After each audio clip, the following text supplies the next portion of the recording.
मध्य प्रदेश को निवेश का प्रदेश बनाने के लिए ये जरूरी था कि निवेशकों के लिए ऐसी लुभावनी और सरल नीतियां तैयार की जाएं, जिससे वो मध्य प्रदेश की तरफ आकर्षित हों। इसीलिए मुख्यमंत्री डॉक्टर मोहन यादव की अगुवाई में उनकी टीम ने 18 अहम उद्योग नीतियां तैयार की, जिनका शुभारंभ प्रधानमंत्री नरेंद्र मोदी ने किया। ये नीतियां हैं: मध्य प्रदेश उद्योग नीति 2025, मध्य प्रदेश एमएसएमई नीति, मध्य प्रदेश एक्सपोर्ट्स प्रमोशन नीति, मध्य प्रदेश लॉजिस्टिक्स नीति, मध्य प्रदेश स्टार्टअप नीति, Madhya Pradesh animation, VR, gaming, comics और विस्तारित रियलिटी नीति 2025, मध्य प्रदेश जीसीसी नीति 2025, मध्य प्रदेश सेमीकंडक्टर नीति 2025, मध्य प्रदेश ड्रोन संवर्धन एवं उपयोग नीति 2025, मध्य प्रदेश फिल्म पर्यटन नीति 2025, मध्य प्रदेश पर्यटन नीति 2025, Madhya Pradesh pump hydro storage नीति, Madhya Pradesh city gas distribution नीति 2025, मध्य प्रदेश विमानन नीति, मध्य प्रदेश नवकरणीय ऊर्जा नीति, मध्य प्रदेश स्वास्थ्य निवेश प्रोत्साहन नीति, मध्य प्रदेश एकीकृत टाउनशिप नीति। एक एक नीति को बहुत बारीकी से और सोच समझकर तैयार किया गया था। Joining me now is the Chief Secretary of Madhya Pradesh. Thank you so much for giving us time on NDTV, sir. My question to you, what are your expectations from the summit? Obviously, we want industrialization to happen in a big way. In Madhya Pradesh, we have got a very solid platform. Last so many years, if you look at it, last base year was 11-12. This is for the purpose of accounting. And right now, whatever economic statistics come are on the basis of 11-12.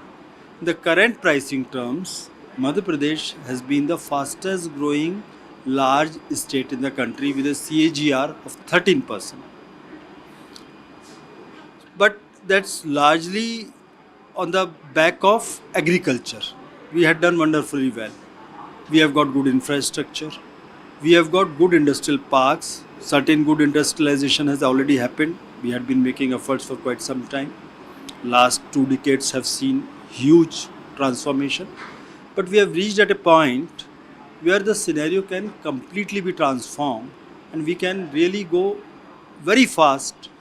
In very many areas, there is a huge interest of the investors because we have land availability, we have water availability, we have surplus electricity.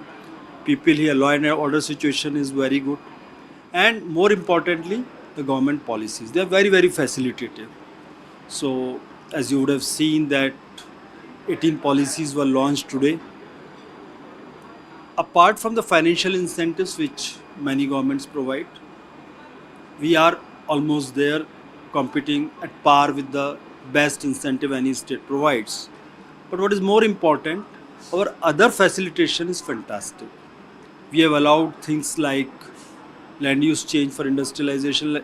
If you want to set up a skill center, if you want to set up dormitory for your workers, the rental housing, that's allowed. The common facilities like common certification center, common testing center, common effluents, that's allowed.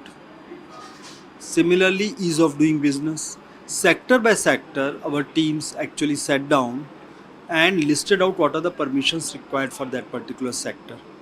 And then we looked at the fundamental question. Is this permission required? If no, can we knock it out? Thereafter, if the permission is in the state's domain, can we convert it to public service delivery guarantee? So I'll share one example with you. For setting up a hotel or a resort for tourism, one required 30 permissions and our team was able to knock off 20 out of them. So it has come down to just 10. So this is a kind of policy making effort which went into this, and I personally feel you would have seen there's a huge excitement among the investors. Most of the feedback which I have got till now is excellent on the policy space, and we really hope that this will take us the growth path of the state will become much faster. इन नीतियों का लाभ ये हुआ कि निवेशकों में गजब का उत्साह दिखाई दिया और जब मेहनत रंग लाई तो मुख्यमंत्री डॉक्टर मोहन यादव भी मुस्कुरा दिए।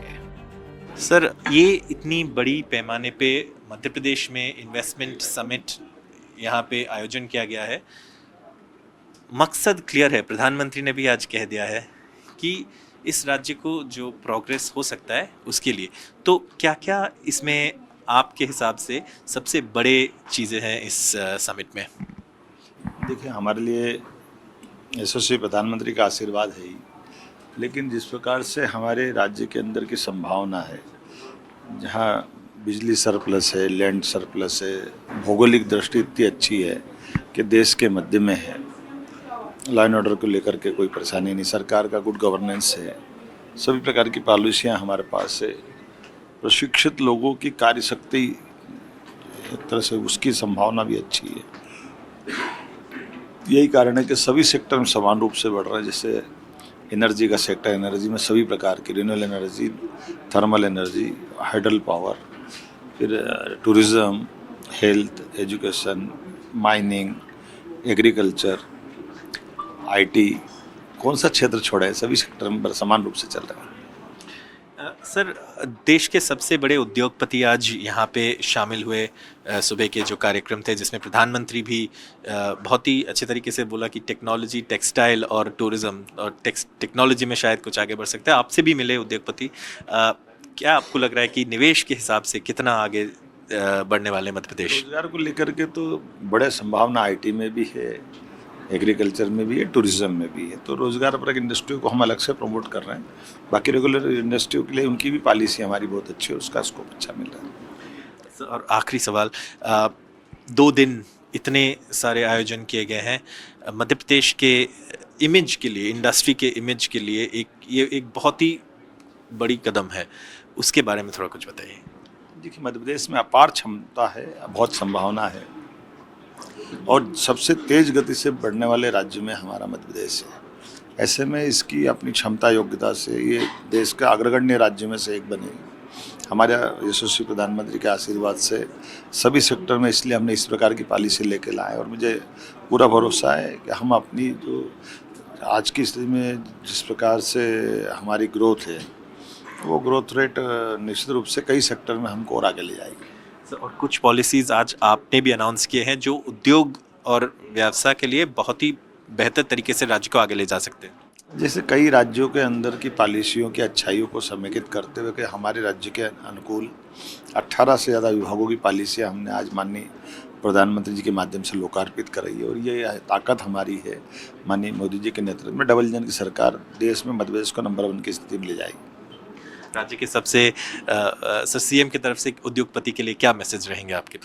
आइए आप मध्य प्रदेश, आप निवेश करिए, रोजगार दिलाइए, सरकार आपके साथ है। समृद्धि के इस सार्थक सफर में मध्य प्रदेश आपको आमंत्रित कर रहा है और एक बार जो मध्य प्रदेश आता है वो सदैव यहीं का होकर रह जाता है। भोपाल में आयोजित हुए ग्लोबल इन्वेस्टर समिट में पहुंचे निवेशकों को किसी तरह की दिक्कत न हो और सारे सत्र सुगम और सरल हो, इसके लिए डॉक्टर मोहन यादव सरकार ने इस बार कई नए और सफल प्रयोग किए। इस समिट को और प्रभावशाली बनाने के लिए पहली बार GIS में 6 विभागीय समिट का आयोजन किया गया। ये समिट थे IT एवं technology summit, renewable energy summit, MSME एवं startup summit, tourism summit, mining summit, urban development summit. इन मिनी समिट में विभागों के साथ उद्योग विशेषज्ञों ने सीधा संवाद किया, राज्य की नीतियों पर चर्चा की और निवेश के नए अवसरों की रूपरेखा तैयार की। इन मिनी समिट में लगभग 100 सेक्टर एक्सपर्ट्स, उद्योगपतियों ने स्पीकर्स और पैनलिस्ट के रूप में भाग लिया। समिट के दौरान 10 थीमेटिक सेक्टोरल सेशंस का आयोजन किया गया, जिससे विभिन्न क्षेत्रों में निवेश की नई संभावनाएं खुली। इस दौरान कृषि, खाद्य एवं डेयरी प्रसंस्करण, फार्मास्यूटिकल्स, चिकित्सा उपकरण एवं स्वास्थ्य सेवा, टेक्सटाइल एवं गारमेंट, लॉजिस्टिक्स एवं वेयर हाउसिंग, कौशल विकास, road infrastructure development, green hydrogen, सहकारिता जैसे महत्वपूर्ण क्षेत्रों में अहम संवाद हुए। जैसे जैसे वक्त गुजरता गया, सरकार अपने प्रयासों को सफल होते हुए देख रही थी। आप जगह जगह गए, आप यूके गए, आप जर्मनी गए, जापान गए, आप देश में कई जगह गए, आपने सबको निमंत्रित किया। उत्साह कैसा दिख रहा है आपको, रिस्पॉन्स कैसा दिख रहा है इंडस्ट्रियलिस्ट का? सर, उत्साह अपार संभावना भरा है और हम इस पूरे आयोजन में जनता के रिस्पांस से अत्यंत संतोषजनक स्थिति में और उत्साह उमंग के साथ सारी टीम के साथ बैठे हुए हैं। सर, जब आपने अभी सुबह प्रधानमंत्री ने जब इन्वेस्टर्स को संबोधित किया, तो जब गारंटर के तौर पर, मेंटर के तौर पर उन्होंने मध्य प्रदेश की तारीफ की, आपकी तारीफ की, कहा मध्य प्रदेश में तमाम पोटेंशियल है, तो ये कितना हेल्पफुल हो जाता है तब जब आप निवेश आमंत्रित कर रहे हैं और पीएम उस पर मुहर लगा रहे हैं? देखिए, आज के दौर में यशस्वी प्रधानमंत्री की जो छवि है और उनका 2014 से अभी तक का जो टेन्योर है वो विकास परक है और व्यक्ति परक भी है। तो वो उनकी क्षमता योग्यता से तुरंत भांप लेते हैं कि कहाँ संभावना है और किस प्रकार से इसको आगे बढ़ा सकते हैं। मुझे इस बात की प्रसन्नता आने के पहले उन्हें ट्वीट कर दिया था कि मैं 2 दिन विकास के लिए मध्य प्रदेश में देना चाहता हूँ। इसका मतलब ही है माननीय प्रधानमंत्री जी को हम सब पे भरोसा है और हम सब भी उनको एज ए गार्जियन, केंद्र सरकार के मुखिया होने के नाते से राज्य सरकार उनके नेतृत्व में डबल इंजन की ताकत से आगे बढ़ने को तैयार है। एक नवीकरणीय ऊर्जा के सेशन में मैं आपको सुन रहा था, आपने कहा कि मध्य प्रदेश पे असीम कृपा है सूर्य भगवान की। एक इन्वेस्टर मिले, वो कह रहे थे मैं गुजरात में काम करता था, मध्य प्रदेश में आ गया हूँ। तो वो गुजरात से एमपी में आ गए, पीएम साहब नाराज तो नहीं होंगे? सर, गुजरात, मध्य प्रदेश सब माननीय मोदी जी की जैसे 2 आंखें इस तरह से है और हमारे लिए तो माननीय प्रधानमंत्री जी ने तो देश तो क्या दुनिया में वसुधैव कुटुंब की भावना के आधार पर अपने व्यापार व्यवसाय को बढ़ाने के लिए अपनी सारी क्षमता से हर कोई आगे बढ़े इसका मौका दे रहे हैं। तो राज्यों के अंदर वो लड़ाने वाले नहीं, सबको आगे बढ़ाने वाले। एक सवाल और सर, जब आप बाहर विदेश जा रहे थे, आप जब जगह जगह जा रहे थे, आप आमंत्रित कर रहे थे, उस वक्त एक अलग उत्साह रहता कि हाँ सर ज़रूर आएंगे, इन्वेस्ट करेंगे। लेकिन अब जब धरातल पर यहाँ हम उनका स्वागत कर रहे हैं तो कितनी उतनी तादाद आ रही है, उससे ज़्यादा है? मुझे लगता है इंदिरा ये मानव संग्रहालय छोटा पड़ गया सर इस बार। अपन ने तैयारी बहुत की थी। मेरे प्रश्न का उत्तर ही आपने दे दिया है। अभी इतना अच्छा रिस्पांस आ रहा है तो निश्चित रूप से उत्साह बढ़ता है। सर, सबसे पहले तो बहुत बधाई इतने बड़े आयोजन के लिए। बिल्कुल पहला सवाल बिल्कुल सर। अपार उत्साह है। देश के यशस्वी प्रधानमंत्री जी के आज मार्गदर्शन में आज ये आयोजन हुआ है और उनका मार्गदर्शन प्राप्त भी हुआ है। निश्चित रूप से मुझे लगता है कि जितने भी निवेशक आए हैं, छोटे बड़े सारे लोग, उन सब का मध्य प्रदेश की धरती पर हम स्वागत करते हैं, अभिनंदन करते हैं। और यह गर्व की बात है कि आज प्रधानमंत्री जी के द्वारा आज इसका उद्घाटन हुआ है और मध्य प्रदेश सरकार पूरी तरह से सभी मूलभूत सुविधाओं को देते हुए और भी जो जो संभावनाएं हैं उन सब के लिए हम बिल्कुल पलक पावड़े बिछा करके उनका स्वागत भी करेंगे और उनको मदद भी करेंगे। विश्वास जी, भोपाल एक बार फिर से तैयार है और इस बार ये भव्य आयोजन दिख रहा है। आप कितने खुश हैं जब दिखती है मेहनत बहुत प्रसन्नता की बात है कि आज का दिन मध्य प्रदेश ही नहीं, देश के भविष्य के लिए भी बहुत सुनहरा दिन साबित होगा। जैसे माननीय प्रधानमंत्री जी ने कहा कि यदि हम विकसित भारत की बात करते हैं तो हमें विकसित मध्य प्रदेश की तैयारी करनी ही पड़ेगी। जब हम फेडरल सिस्टम की बात करते हैं तो हर राज्य के सहयोग से या उसके योगदान से ही ये देश बड़ा देश बनेगा। ये इन्वेस्टर समिट जिसमें देश विदेश के उद्योगपति तो आए और प्रधानमंत्री जी ने जिस प्रकार से स्वयं मध्य प्रदेश की ब्रांडिंग की है, तो हम मध्य प्रदेश के निवासी होने के नाते उनको बहुत आभार व्यक्त करते हैं। निश्चित रूप से ये 2 दिन मध्य प्रदेश के निवेश, मध्य प्रदेश के नए रोजगार के आयाम और मध्य प्रदेश के सुनहरे भविष्य के लिए बहुत महत्वपूर्ण होगा। और जो प्रधानमंत्री जी का सपना है कि 2047 में ये देश विकसित भारत बने, उसमें उस महायज्ञ में मध्य प्रदेश की अहम और बहुत सार्थक भूमिका होगी। आपने तो कोशिश की ही, सीएम साहब दूर देश गए, जगह जगह प्रदेश गए और जो इन्वेस्टर्स की जो अब तादाद आई है यहाँ, जो वो देख के बड़ा अच्छा लग रहा है। ऊपर से पीएम साहब ने जो आज किया है कि एमपी में हर पोटेंशियल है, एमपी आइए, तो ये एक मजबूत एक पॉइंट है क्या जो अब आप रख रहे हैं इन्वेस्टर्स के सामने? पीएम साहब की मुहर है इस पे। हाँ, है ही ना। देखिए, मध्य प्रदेश हर दृष्टि से बहुत समृद्ध है। हम यदि भौगोलिक दृष्टि से देखें मध्य प्रदेश बहुत अच्छी जगह लोकेटेड है। लॉजिस्टिक का मामला, हम इन्वेस्टमेंट फ्रेंडली स्टेट है, पॉलिटिकल स्टेबिलिटी है मध्य प्रदेश में, हमारे यहाँ बहुत अच्छी पॉलिसीज़ जिनका आज माननीय प्रधानमंत्री जी ने शुरुआत की है। तो मध्य प्रदेश हर स्थिति में बहुत बेहतर है, और यदि इन्वेस्टर्स आते हैं तो ये उनके लिए भी बहुत अच्छा है और प्रदेश और देश के लिए भी अच्छा। एक आखिरी सवाल सर, मानव संग्रहालय यूं तो बहुत बड़ा है सर, लेकिन आज छोटा लग रहा है। जितने इन्वेस्टर हमको दिख रहे हैं और जितने लोग दिख रहे हैं, हमको तैयारी थी इसके लिए? आज भोपाल की भी ब्रांडिंग हुई है। भोपाल कहीं ना कहीं अपनी इस स्थिति को दुनिया के सामने बता नहीं पाया था, पर आज देश और दुनिया के जब इन्वेस्टर्स यहाँ आए तो उनको लगेगा कि भोपाल कितना खूबसूरत है। नेचुरल कंटूर पर बसा हुआ ये शहर, झील का शहर, शैल शिखरों का शहर, तो मुझे लगता है कि निश्चित रूप से इससे भोपाल को भी फ़ायदा है। सर, आपसे जानना चाहेंगे, इस समिट के वजह से निवेश तो ज़रूर आने वाले हैं, लेकिन कौन से ऐसे सेक्टर हैं, कहाँ आपको लगता है कि ज़्यादा निवेश आने का पॉसिबिलिटी है? ग्लोबल इन्वेस्टमेंट समिट का शुभारंभ हमारे देश के प्रधानमंत्री नरेंद्र मोदी जी के द्वारा किया गया। निश्चित यह एक बड़ा शुभ संकेत है और प्रधानमंत्री जी एक शुभंकर के रूप में हैं।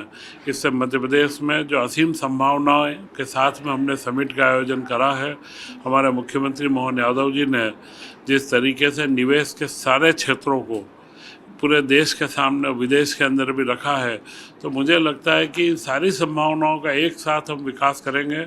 इसमें उद्योग व निवेश क्षेत्र के अलावा पर्यटन क्षेत्र की संभावना है, यहाँ पर आईटी की संभावना है, और जो दूसरे हमारे पास में कई सारे रिन्यूएबल एनर्जी का एक मुहासा बाबई के अंदर हमने रिन्यूएबल एनर्जी का एक पूरा पार्क लगाया है। तो ऐसे जो हमने संभावनाशील उत्पाद थे, उन सारे प्रोडक्ट और आइडेंटिफाइड करके उन क्षेत्रों के बारे में, या आज की जो नीतियाँ 18 नीतियाँ जारी हुई है, उन सब में इन सारा समावेश करा है कि मध्य प्रदेश का एक समेकित विकास हो, हर क्षेत्र का विकास हो, और हर क्षेत्र के विकास के साथ में एमएसएमई क्षेत्र को हर ज़िले में और बैकवर्ड इलाकों तक भी ले जाने का हमारा प्रयास रहेगा। प्रधानमंत्री जी ने टेक्नोलॉजी, टूरिज़्म और टेक्सटाइल्स के बारे में बात की। 3 T's है। टेक्नोलॉजी के आपने भी जिक्र किया, आईटी का। इसमें एमएसएमई सेक्टर का भी एक बड़ा रोल होता है, और एमएसएमई में आईटी का कितने इन्वेस्टमेंट्स के आप अपेक्षा रखते हैं? टेक्नोलॉजी के 2-3 तरीके हैं। हमने यहाँ पर अभी जो हमारे वर्तमान एमएसएमई के उद्योग हैं, उनको अपनी टेक्नोलॉजी अपग्रेड करना, उसके लिए भी सहयोग की हम नीति लाए हैं। और साथ में जो हम जनरली टेक्नोलॉजी टर्म आईटी के साथ में यूज़ होता है, तो इंदौर के अंदर टेक्नोलॉजी का पार्क हमने आईडीसी के द्वारा बनाया, और अब हम देख रहे हैं कि जबलपुर में, ग्वालियर में और भोपाल में भी आईटी के हम बड़े पार्क लेकर के आए, जिससे इस क्षेत्र के हर क्षेत्र के युवा को एक समान अवसर मिले और बड़े उद्यमियों को यहाँ आकर के एक अच्छे स्किल्ड को हम प्रोवाइड कर सकें।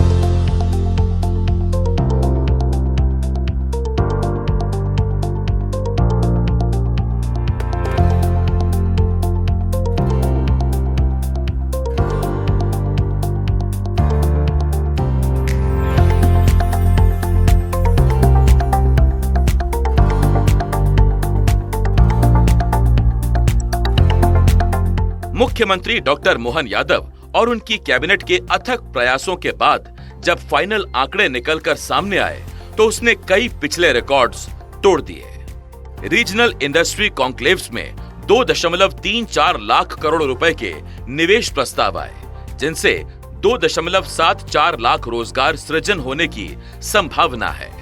इंटरैक्टिव सेशन में 1.82 लाख करोड़ रुपए के निवेश प्रस्ताव आए, जिनसे 1.32 लाख रोजगार मिलने की उम्मीद है। जबकि 2 दिनों तक चले ग्लोबल इन्वेस्टर समिट में 26.61 लाख करोड़ रुपए निवेश प्रस्ताव आए, जिनसे 17.34 लाख रोजगार के सृजन होने का अनुमान है। अगर इन तीनों को मिला दें तो कुल 30.77 लाख करोड़ रुपए के निवेश प्रस्ताव आए, जिनसे कुल 21.40 लाख नए रोजगार पैदा होने की संभावना है। ये आंकड़े गवाही देते हैं कि भोपाल में हुआ ग्लोबल इन्वेस्टर समिट पूरी तरह से सफल रहा।